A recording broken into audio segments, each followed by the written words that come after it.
Bonjour à tous. Nous avons entamé une série sur les crises de la foi sur base du livre de Linda Hoyer et Louis Schweitzer.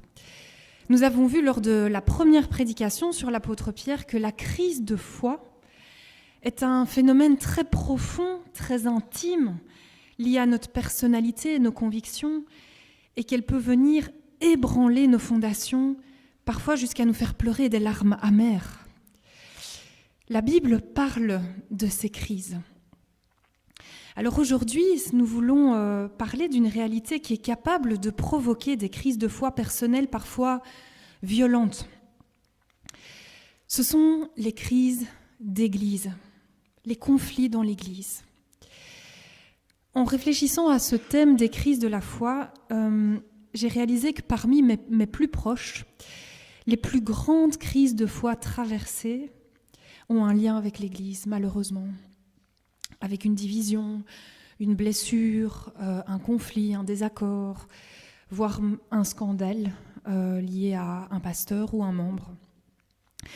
Alors ce matin, nous n'allons pas parler de ces dégâts, des dégâts provoqués par les crises d'Église, mais plutôt observer un exemple biblique constructif pour nous inspirer. Un exemple qui permet peut-être en amont de méditer sur une éthique du conflit en Église et de mieux l'amortir pour pouvoir le gérer et pour prévenir justement les dégâts personnels. Et c'est Jean-Jacques qui va faire la lecture biblique.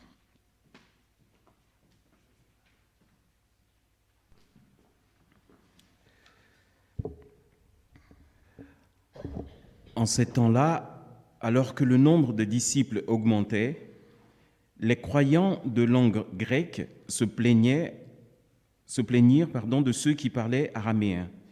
Ils disaient que les veuves de leur groupe étaient négligées au moment où, chaque jour, on distribuait la nourriture. Les 12 apôtres réunirent alors l'ensemble des disciples et leur firent cette proposition. Il ne serait pas juste que nous cessions d'annoncer la parole de Dieu pour servir aux tables. C'est pourquoi, frères et sœurs, choisissez parmi vous 7 hommes de bonne réputation, remplis de l'Esprit Saint et de sagesse, et nous les chargerons de ce travail. Nous continuerons ainsi à donner de tout notre temps à la prière et au service de la parole de Dieu. L'assemblée entière fut d'accord avec cette proposition.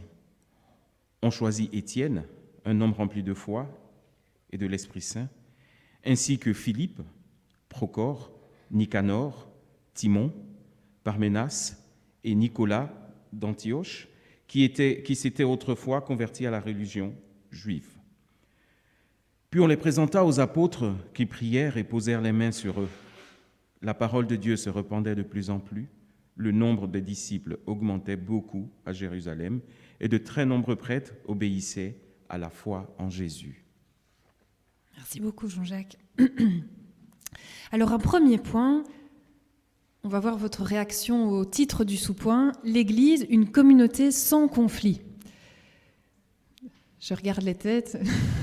Non, des soupirs. L'Église, une communauté sans conflit. Point d'interrogation.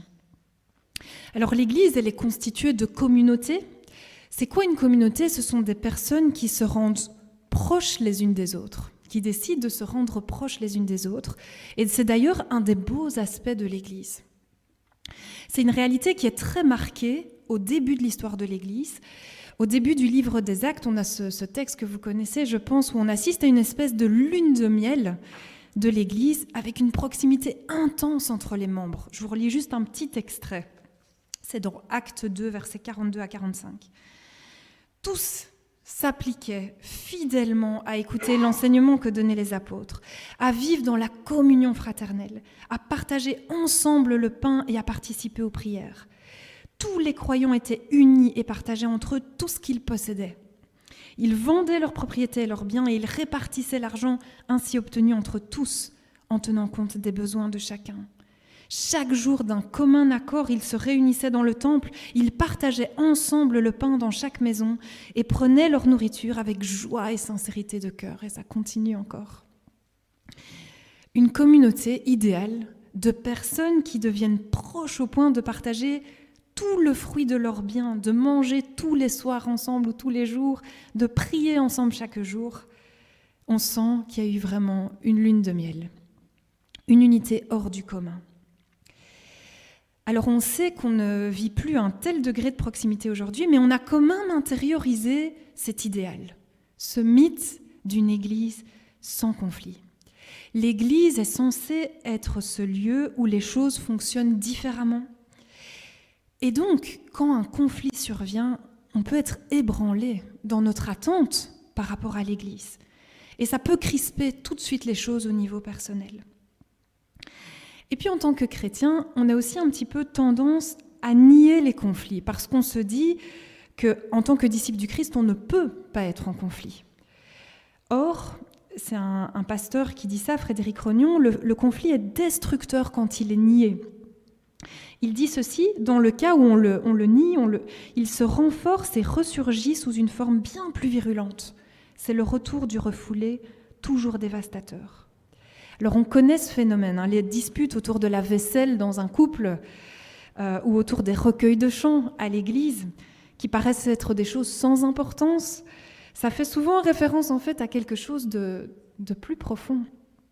Souvent il y a un historique et les aspects concrets de la vie ensemble réveillent des choses plus profondes auxquelles on se doit aussi d'être attentif.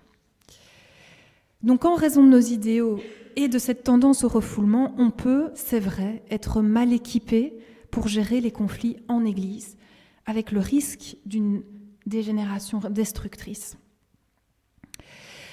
On peut vraiment être aidé, encore une fois, par les textes bibliques.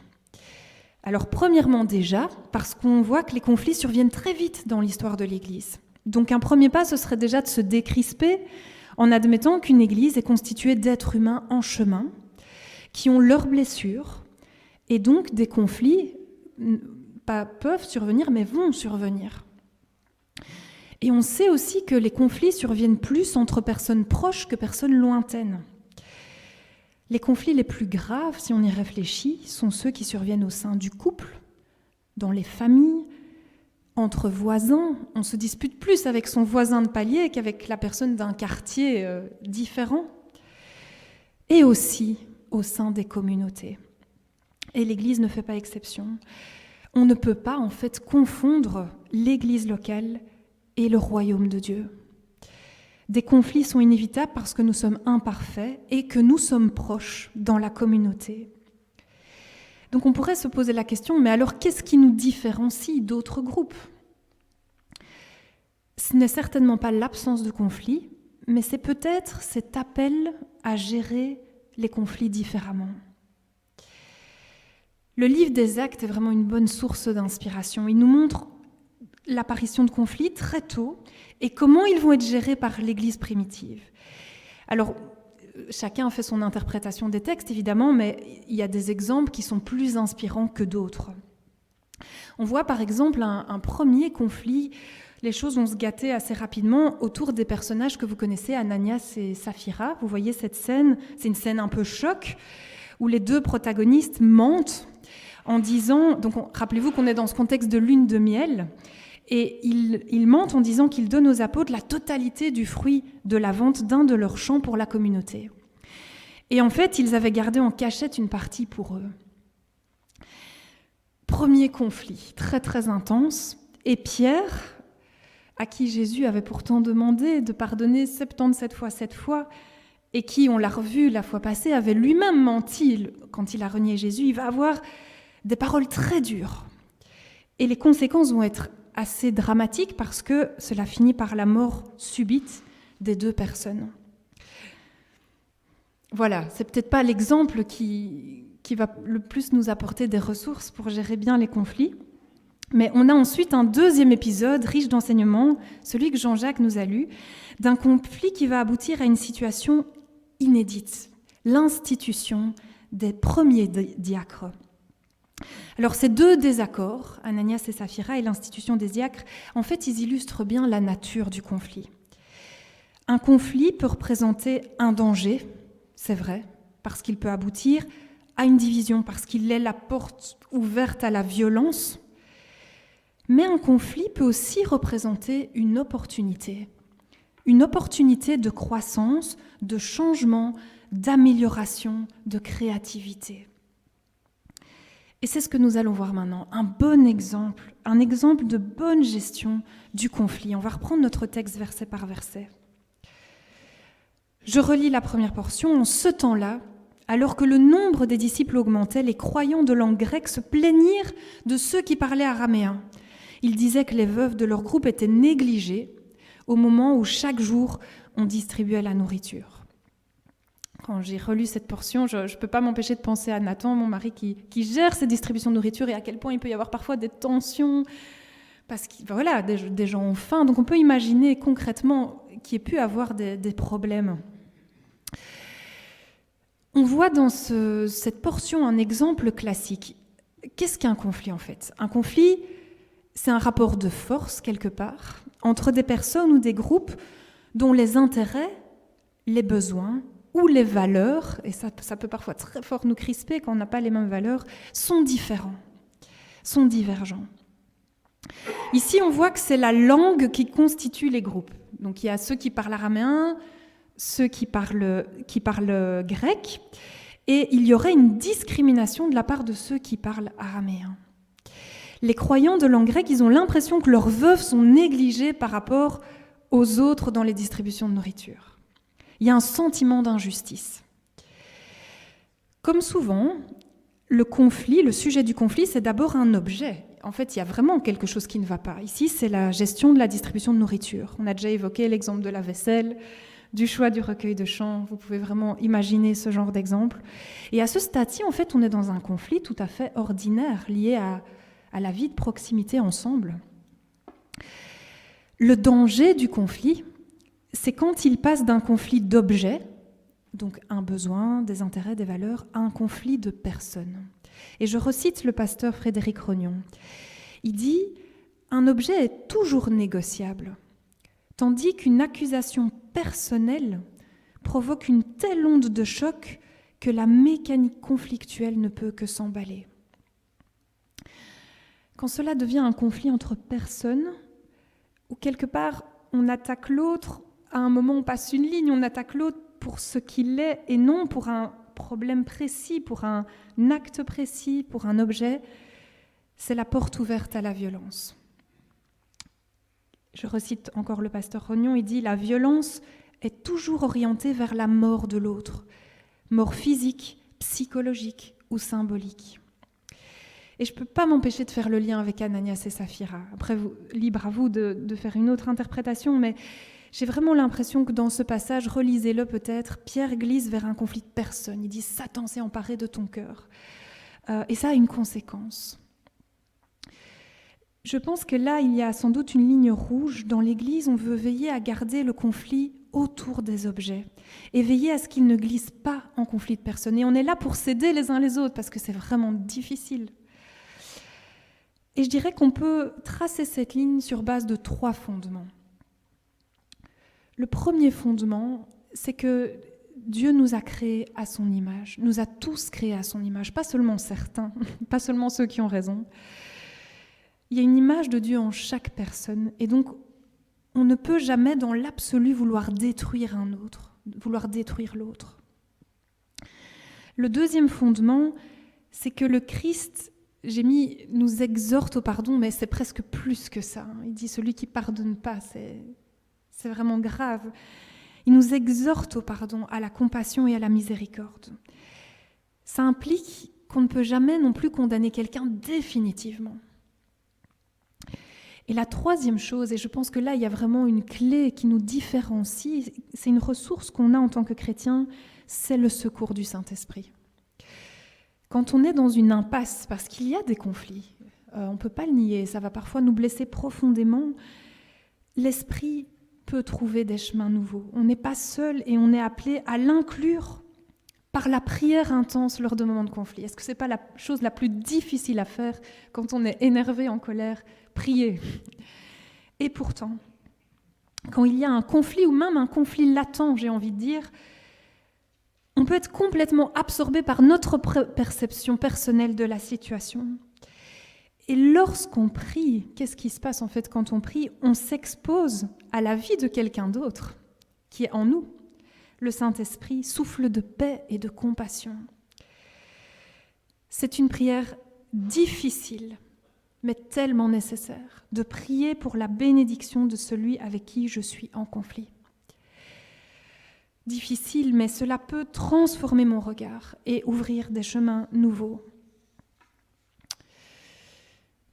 Alors revenons ici à notre épisode, on voit que les Grecs se plaignent des Araméens, mais à propos d'un objet précis, comme on l'a dit. On dirait que c'est un conflit un peu en stade 1. Mais il y a quand même tout pour que ça dégénère. Deux groupes de langues différentes, de cultures différentes, on sent vite que ça peut potentiellement dégénérer. Les veuves sont négligées. Alors on peut se poser la question, comment ça se fait que ça ne va pas dégénérer? Pourquoi la ligne rouge, en fait, n'est pas franchie? Et je trouve que cet épisode est vraiment riche d'enseignements. Un premier élément intéressant, c'est que le problème, il est rapidement amené à la parole. Il est verbalisé. J'ai pas prévu de le faire, mais je peux pas m'empêcher de faire cette parenthèse. Quelqu'un qui m'est proche, qui a été pasteur pendant 30 ans, pendant 30 ans, c'est long. Et les problèmes se sont accumulés sans être verbalisés. Et quand il a eu terminé son ministère, ça s'est terminé par une explosion de paroles de haine, de tout ce qui n'avait pas été dit. Ici, on voit qu'il y a un problème et il est tout de suite verbalisé. Et en plus de ça, il est verbalisé, adressé à ceux qui sont visés, les apôtres. Alors à quoi est-ce qu'on voit que c'est eux qui étaient visés? Parce qu'ils reconnaissent dans la suite qu'en fait, ils n'arrivent pas à bien gérer la distribution de nourriture, parce qu'ils sont déjà occupés à plein d'autres choses, à l'enseignement notamment.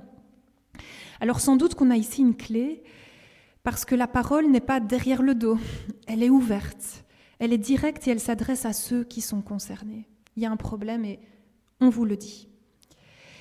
Et alors la deuxième chose, pourquoi est-ce que la ligne rouge n'est pas franchie? C'est parce que l'attitude des apôtres va vraiment être exemplaire. Elle va permettre que le conflit reste un conflit d'objets, parce qu'ils reconnaissent leur tort. Ils reconnaissent qu'ils sont dépassés, ils reconnaissent qu'ils ont besoin d'aide. En fait, peut-être que ces veuves ont bel et bien été négligées, mais pas par mauvaise intention, seulement parce qu'ils ont trop à gérer, donc ils ne font plus les choses correctement. Verbaliser l'injustice et reconnaître ses propres torts permet de désamorcer et d'avancer. Et on voit ici que le conflit est une opportunité pour apprendre la remise en question, un peu dont parlait Claude la semaine passée, et une opportunité aussi pour s'exercer au pardon. Les apôtres s'ouvrent, voilà, on est limité et on n'a peut-être pas bien fait les choses, et cela donne l'occasion aux autres, ceux qui se plaignent, de comprendre ce qu'ils vivent. Et souvent, quand on entend ce qui se passe à l'intérieur chez l'autre, on peut renouer avec notre empathie. Et le chemin de la résolution est alors moins compliqué. Sans doute que quand les apôtres se sont expliqués, ça a baissé la tension et les autres ont compris qu'il n'y avait pas de mauvaise intention, pas de discrimination intentionnelle en tout cas. La deuxième portion, les 12 apôtres réunirent alors l'ensemble des disciples et leur firent cette proposition. Ils s'expriment par rapport aussi à leur perspective. Ils disent qu'il ne serait pas juste en fait que nous cessions d'annoncer la parole de Dieu pour servir aux tables.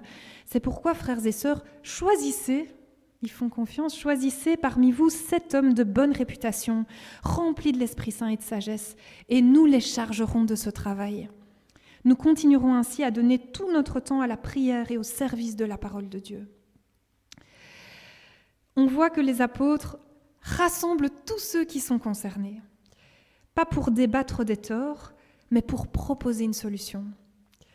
Je n'avais pas non plus prévu, mais je le cite quand même, c'est un exemple personnel. Dans notre ancienne église, il y a eu un des 2 pasteurs qui malheureusement a connu un divorce très douloureux et les gens commençaient à parler.